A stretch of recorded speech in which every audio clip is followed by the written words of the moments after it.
Welcome to MCC from the Capitol, the official podcast of the Missouri Catholic Conference.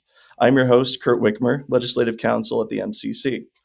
Today we're joined by Emmjolee Mendoza-Waters, Director of the Catholic Mobilizing Network's Death Penalty Abolition Program. Emmjolee, thank you for joining us today. Thanks for having me. It's great to be here. Now, you're fairly new to the CMN family, but you've been involved in advocacy work for quite a while now, right? Yes, I've been at Catholic Mobilizing Network for 2 years now, but I spent 20 years in higher education at the Catholic University of America, engaging young people in Catholic social teaching, social justice education, and advocacy, among many other things. What got you involved with CMN? I think my heart has always been in this bridge between our Catholic faith and my faith and social justice. And so I've always had this heart for those who've been on the margins. And I knew about Catholic Mobilizing Network. I've worked with them in my previous position and really, I admire and now have the privilege of doing this very important work. And I know that you guys are based out of Washington, D.C., or at least you specifically. You've done a lot of work with CMN on the federal level when it comes to these death penalty cases, right? Yes. Yeah, I think I read somewhere that you had there were 40 federal death penalty convicts, and you've gotten commutations for 37 out of 40 of them in the last year. So yes, we had this very historic moment last year. There were 40 men serving on federal death row, and under the Biden administration, right at December, which I think was such this very timely moment of the Catholic Church beginning its Jubilee year of mercy and forgiveness. And on the day before the Jubilee, on December 23rd, I believe, President Biden commuted 37 of the 40 individuals on federal death row, which means their lives will be spared. And so that was a win for everybody. And, we particularly pushed and advocated to President Biden, particularly because of his Catholic faith. Yeah, it's really good when you can get someone in the executive branch who's very amenable to our argument. I find a lot of times when we're facing these death penalty issues and cases for each inmate, it really does come down to the temperament of the person in charge, be that president or a governor. It does. Leadership is important. And I think that's why, we are always advocating to all leadership, regardless of their faith, but particularly those who, really carry their faith as part of their moral fabric, as maybe how they decide policy and legislation, knowing that, the death penalty is a life issue. And that's something that we're trying to educate all people, particularly Catholics, and particularly those who are in position of power and leadership. And talking to these people with these positions of power that may very well hold people with the death penalty in the balance of their hands, what do you think? What do you find to be the most effective way to convince them onto your side, especially if they're sitting on the fence and you can't really tell one way or another whether they're amenable to your line of thinking? I think as I'm learning and doing this work, I don't know if my approach or our approach would be trying to win to the side. I think it's really just educating. It's educating about the issues, the problems that we know are facts about the death penalty, whether it be cost, how costly it is, whether it be about it's not perfect, and we know that there are innocent people who have been put to death, whether it's applied fairly, and we know that it's done very arbitrarily. But then particularly as, people of faith, and is that this is a life issue. And if we believe that every person has dignity, then we believe regardless if they're innocent or guilty, that dignity does not change. And so, those are some of those conversations. And I think once people really understand what the issues are in regards to the death penalty, and when they hear from those who are directly impacted, I think those are where those moments change. And so I often try not to, I'm out on a crusade to change people's mind, but I feel a sense of responsibility of really sharing what is the truth, what are the facts, how can I introduce you to what the church teaches about this issue, how can I help uplift and share voices of those who've been directly impacted by this work, and then really lift up some of the church's leaders within our own, whether it be in Missouri or Pope Francis, who was so vocal about the death penalty. And so I think that's probably our approach. Yeah, that's a very good point, actually. Sometimes it's not about completely changing someone's mind as much as it is taking the existing values that they have and then showing why those values would be more in line with being against the death penalty rather than in favor of it. The issue of the death penalty itself is very contradictory. You give somebody the penalty of taking their life because they took someone else's life. So if you think that them taking someone's life is unjust, then could you not make the argument that it's also unjust to deprive this person of that life? What makes Well, yeah. the state any different, I suppose? Well, it's always, we will say, we're killing someone to teach people that killing is wrong, and it just doesn't make sense that we're using this as a punishment, killing to, again, reinforce that killing is wrong. So in the hands of the state. And the way that the Catholic Church teaches on the death penalty, looking beyond just the fact that it was a crime committed and this person uh, has to pay some kind of penalty for the crime, be that serving time in prison. We also have a concern for the murderers, the integrity of their soul, their spiritual well-being. And it's very problematic when you have somebody who's committed a grievous sin, possibly one of the worst ones that you could commit. And then you cut their life short and reduce the amount of time they have to make an atonement for what they've done. Mm-hmm. Yeah, I think, our church teaches, and as people of faith, we believe in forgiveness and mercy. And so, Pope Francis has shared once that we need to leave that window of opportunity for mercy and forgiveness. And when we use capital punishment, we close that window and that opportunity for, reconciliation for both those who've been impacted by harm, but also reconciliation for those who have been perpetrators of harm. And there's this beautiful story of, and I could share it with you later. It was featured on the Vatican News. Catholic Mobilizing Network has like a monthly article, and it was focused on the Ursuline sisters. And the Ursuline sisters, one of their sisters decades ago was murdered. And so, and then the gentleman was going to be tried for capital punishment, ended up not, but has been serving in prison. And only within let's say in the last 5-6 months, that individual wrote to the sisters and asked for forgiveness. And and it's this story about this religious community experiencing great harm, great hurt, and great loss. And then this individual who took decades of being in prison to come to that moment to ask for forgiveness.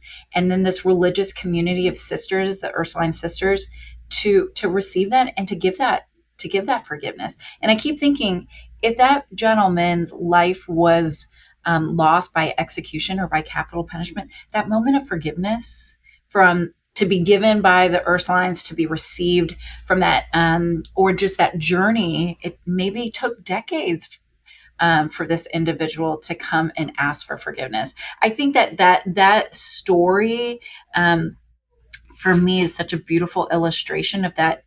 It takes time, and it might take decades. And who are we to say, after 10 years, 20 years, that there's a time limit to when we may ask for forgiveness and also be ready to give that forgiveness.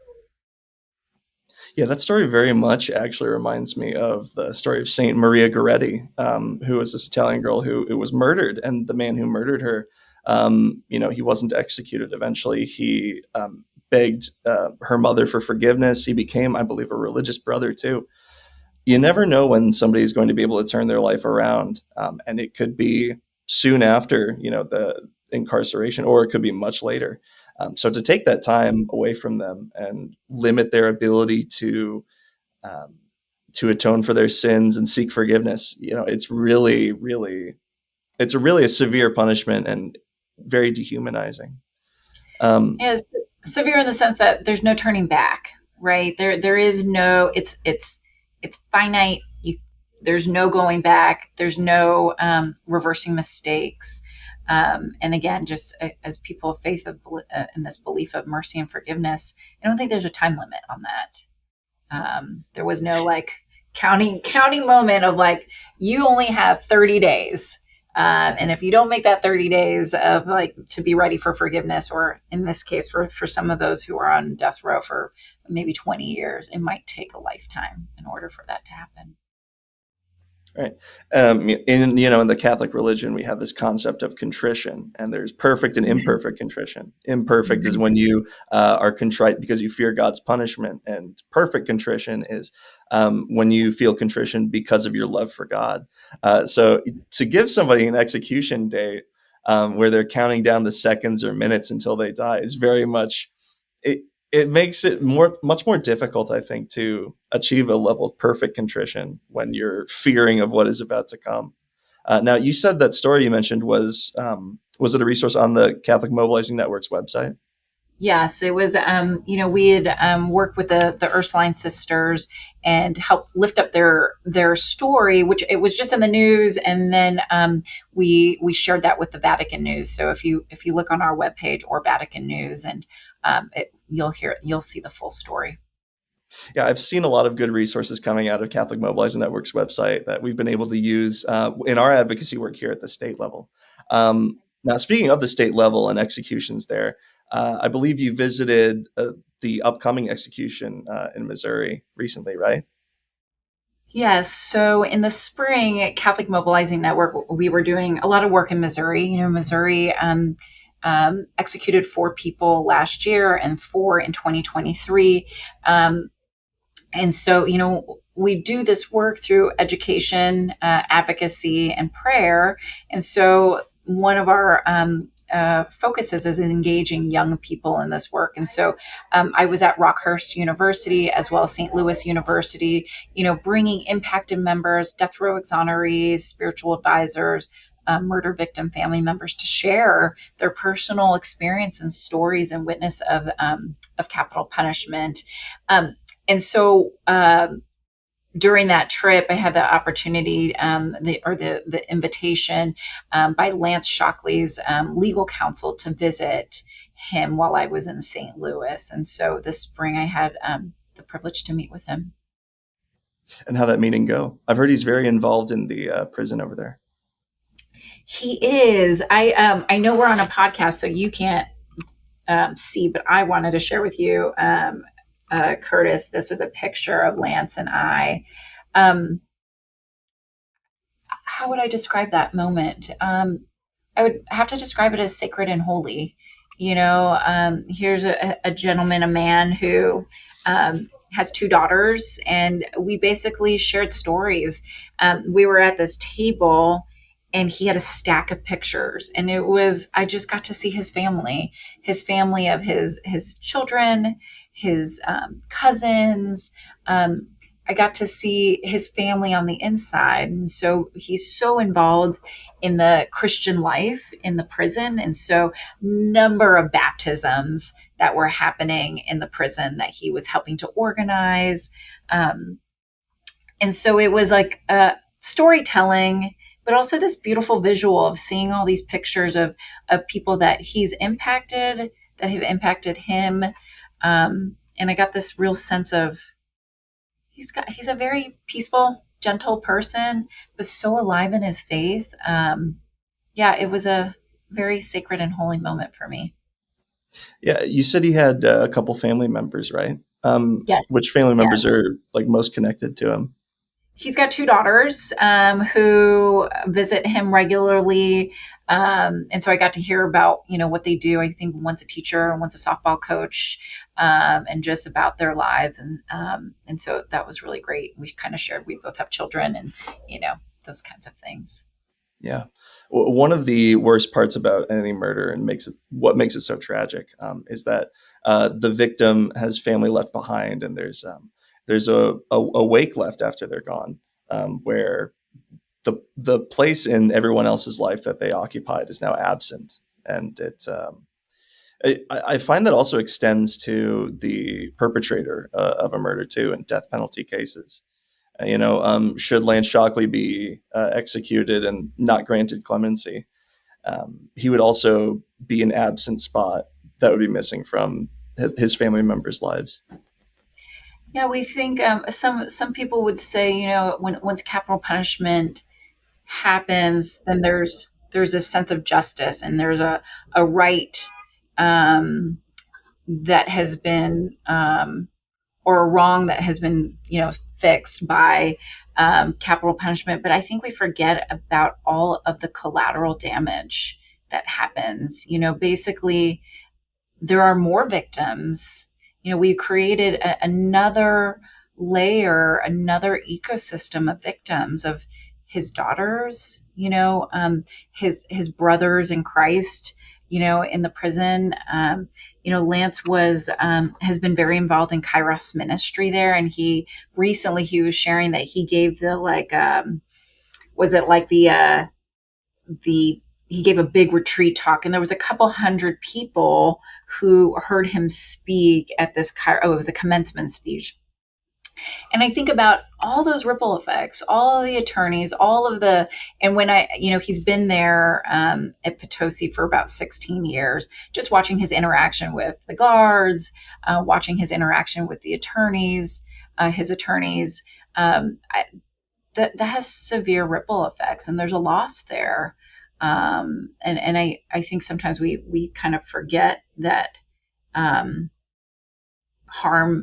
more harm is done when capital punishment happens. Right. Yeah. Actually, that's a very a pointed line that we use in our clemency petitions, calling out the fact that the initial crime was itself a great harm and a great tragedy, but also noting that to execute this man would also be another tragedy that would add to the pile.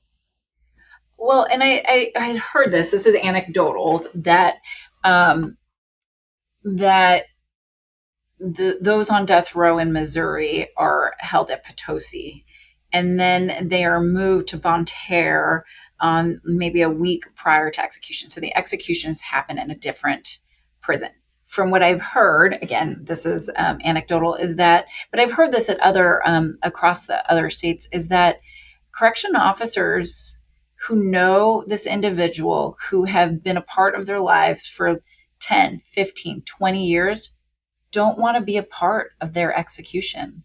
That it is painful for correction staff and for those who've been a part of these individuals' lives. And so I thought that was telling, that they have to move him to another location because possibly those who are currently at Potosi don't want to be a part of that.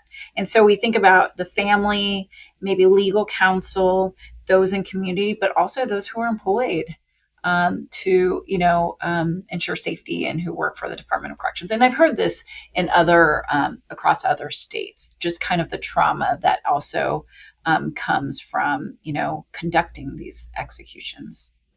Yeah, it's true. That is the rationale for why there are these two distinct locations. The entire ordeal, even from the perspective of someone who works for the correctional facilities, is very traumatic. And it's traumatic despite the fact that some people may say that there are relatively few executions that occur compared to the number of murders that take place in a state like Missouri. However, just because there are relatively few doesn't necessarily mean the fact that the ability for these murders to be elevated to the death penalty isn't too narrow. There are a lot of cases, like in the case of Mr. Shockley, where we have a couple procedural issues where it seems a bit too easy to give a sentence of the death penalty rather than life without parole. Are you familiar with the jury deadlock that occurred in his case? Yeah, how they had a non-unanimous jury, and then there was a judge who gave the sentence of death. And there's only 2 states in the country that that allow for this. And again, when we say a dear friend of mine who is a death row exoneree from the state of Florida, and he just spoke at an event for us at CMN, and he said the most striking moment for me was when the jury said, "We the people sentence you to death." And he always focuses on "we the people," and I always think, like, who's we the people? Do all people believe this? And then particularly in a case where it's not all of the people, it's not a unanimous jury who believes in this. And so there's something that is striking when we think "we the people," and this is on behalf of us as citizens of that particular state or our country. The 2 states are Missouri and Indiana. So basically, judicial override has been banned in all of the states except for Missouri and Indiana. And this is your classic case of Missouri exceptionalism right here. Yeah, we look at the process of a trial. You need a unanimous decision by the jury to grant guilt. You would think that, logically speaking, it would follow then that to grant the death penalty, you would need a unanimous decision of the death penalty jury at the sentencing panel. And despite the fact that you and I can agree on this being a very logical decision, we've had a lot of challenges in Missouri trying to overturn the jury override rule. This last session, the debate was hotly contested for an afternoon at the Senate before the bill was set aside and other issues were given attention. How do you think that states like Missouri and Indiana too, since they also have the rule, can bring this issue more to the forefront for their legislators? That is a good question. I think I really don't believe that people have the appetite for capital punishment.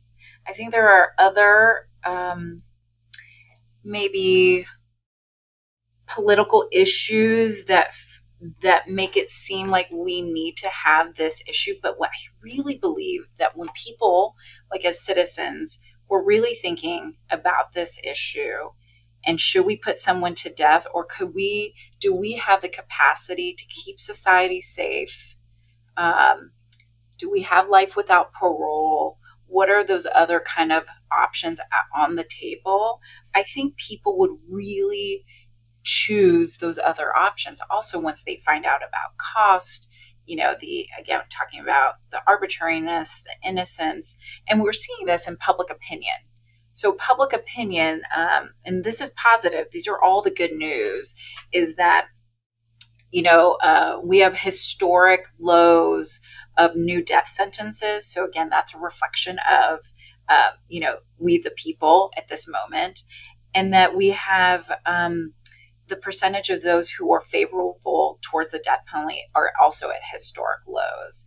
And so I think that's something that we, as the people who might not be a state legislator or a senator or a governor, we have this responsibility to tell those in power and leadership to say, this is important. I don't believe in this. This is not important. I would rather you focus on these other issues that are more important in our state or in our community. And so I think that in the like, most people probably don't know, the average voter don't know much about judicial override. Like, it's getting into the weeds of something. But I think if they were looking at life and death, and they're looking at the cost, and when I say cost, not just financial, but we just talked about like the emotional, the communal, cost of capital punishment. And that doesn't even go into the layer of our faith. I think that's where there's room for growth. I really do think, and I'm challenged by my friend Herman, who's a death row exoneree from Florida. He's like, it's we the people. We need to tell our legislators that this is important to us. And so I think that's where we need to we need to start doing our work is that we need to educate ourselves, we need to educate others, and then we need to pick up the phone. We need to go visit our legislators to say, this is important and you need to either get rid of this bill or advance whatever that might be in any particular state. And so I think it's lifting up our voice and making sure we have the courage to say that. And I think most of us, I think in politics today, is we'll complain about something. We'll say, can you believe this? Or, we're seeing these things, but that exercising of our voice, I think is important. And we need to make sure that we're speaking up about this issue. Yeah, it's very true. And it also should be noted that phone numbers and email addresses to our various elected officials at the state and federal level are publicly available. And, how many times have you heard our legislators talk about how they want to hear from the people who elected them? Also, between like us at the MCC, we have clemency petitions. I know CMN also has clemency petitions. And there are many other organizations too that have boots on the ground giving respectful protests. We have one outside the governor's office on the day of executions. And there are many more that go down to Potosi or Bonne Terre at the time of the execution. Yeah. And I think those peaceful protests and particularly in the church community prayer, I obviously I'm a person of faith, and I was at, this event, and I was surrounded by all these religious sisters, and I was talking to them, and they were telling me where they were from. And once they said St. Louis, I said, or Missouri, I was like, I need you to pray. I need you to pray for Lance Shockley.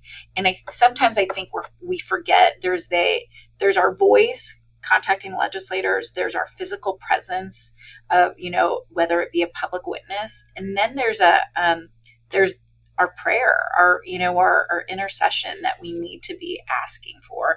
I'm going to share this, and I know people can't see this. So when I met with Lance, we were having this wonderful conversation, and he had this notepad, and he was just kind of writing things, and it was a piece of paper, and it says, but God, period.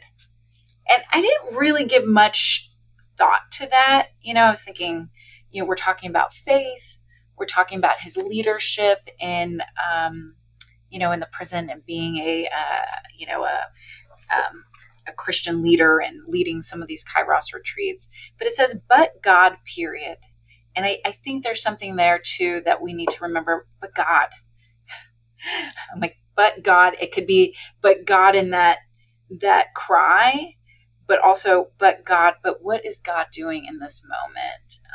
And that call to faith. And I do think that that's important. And, Missouri, Governor Kehoe is a Catholic. Your bishops have been so vocal and so supportive of this issue. I think we have more education to do for all Catholics across the country about how what this issue means as people of faith. What does the church teach? And then that reminder of, but God is working. And I saw it so clearly in Lance's life, and how faith-filled and what a holy man he is, and how God is working in Potosi, and how God is working through Lance, and all the people that he has touched, including myself. And again, that challenge of, but God was a reminder for me. And it's very true. No matter what situation you find yourself in, no matter how bad it is, there's always some good that you can do for yourself or for others out of it. Moving beyond this case into the future cases of capital punishment that we'll certainly have to deal with. What do you think that how do you think CMN is going to address what's next on the radar? What do you think is going to be addressed after Lance Shockley specifically? Sure. Well, I'm not sure how much people know, but 27 states right now in the country have the death penalty. 4 states have an executive action, a pause. This year, we've seen an uptick in executions. We are at 28 executions just this year alone, carried out by 10 states. Florida alone accounts for 9 of those executions, with I believe 2 more scheduled. There are 9 more scheduled executions. So we are, in addition to Lance, we are working in Louisiana, Indiana, South Carolina, Utah, all of these different states to mobilize Catholics, people of all goodwill, to stop these executions. So the way in which we do the work is we trying to oppose executions, to stop. We're looking to look at legislation to stop the expansion of the death penalty. And so that might look like we've seen a new method of nitrogen gas move forward. So it just got passed in the state of Arkansas, and we're seeing it get passed in other states. We're seeing a firing squad be used again within just this last year and currently this year. And so we're looking at ways to stop the increase of new legislation. We're trying to reduce the number of death sentences. And so that's been a wonderful positive news, is that there have only been 10 people in 6 states that have received a death sentence this year. And so that is at a historic low. So you want to reduce the number of people who are on death row. We want to reduce the expansion. We want to stop the executions that are happening. And so there's lots of different levers there, and it looks different. As I do this work, it looks different on what's the political landscape, what's the church landscape in each of those states. What are the important things that are happening in that state, and really being persistent in regards to education. I know that people don't know about this issue. They don't know. They don't talk about it. It's rarely in the news. I was in Texas, and Texas is, actively executing, and even their local, in some dioceses, their local paper will not cover it. And so again, how will people know about what is happening? And so those are all of some of those kinds of ways in which we're doing this work. Obviously, we are going around the country educating about this issue. Today, as we, the Feast of Maximilian Kolbe is on August 14th. And so, again, which I didn't realize, for those who don't know who Maximilian Kolbe is, he's a Catholic priest, a conventual Franciscan friar, and he was executed in the Nazi death camp of Auschwitz on August 14th, and he died by lethal injection, and because he volunteered to take a place of a man who was in line to be executed. I didn't realize this, he was canonized on October 10th, which is the World Day Against the Death Penalty. And so he is, seen as, the patron saint for opposing capital punishment. And so it's in that education and lifting up in these, some of our saints and heroes, some of our liturgical seasons in this moment of whether it be also October is Respect Life Month. I think that's the other part of the work is educating how the death penalty is a life issue, and so and to make sure that it is talked about and advocated in the same way as other life issues. Yeah, and it's great to have these events like Respect Life Month to help people focus in on the problem. And as we get a broader public support for the abolition of the death penalty, and fewer people sentenced to death, we can keep pressing the gas and try to make sure this issue isn't one that keeps recurring in the future. Emmjolee, I've used all the questions that I have today. Is there anything else you would want to mention or talk about for the record? I want to say thank you for the invitation to participate in this podcast. And I have a huge gratitude for Missouri and how active your bishops are. Your bishops have been so outspoken. I recently saw a picture of Archbishop Rivatuso with Lance, and I think that makes a difference of having church leadership actually walk into the prison, walk on death row and visit. Those prayer vigils that are organized by the Archdiocese of St. Louis and taking a bus to Bonne Terre, that is our public witness. That's our call to prayer, but it's also our education. And I think those are all of the things that we need in order for us to make change. And again, I'm hopeful. I'm hopeful. I had a note from an attorney, and it was a thank you note. And he writes in the card, he says, "As you know, there is a price for being awake, but hope never disappoints. Rather, hope means you have enough to go on. And so I think we need to help people become awake, but also remind people that hope never disappoints. And we need that hope to keep going on and on to continue that work." I couldn't agree more. Emmjolee, thank you so much for coming on the podcast. Thanks so much, Curtis, for having me. I appreciate it.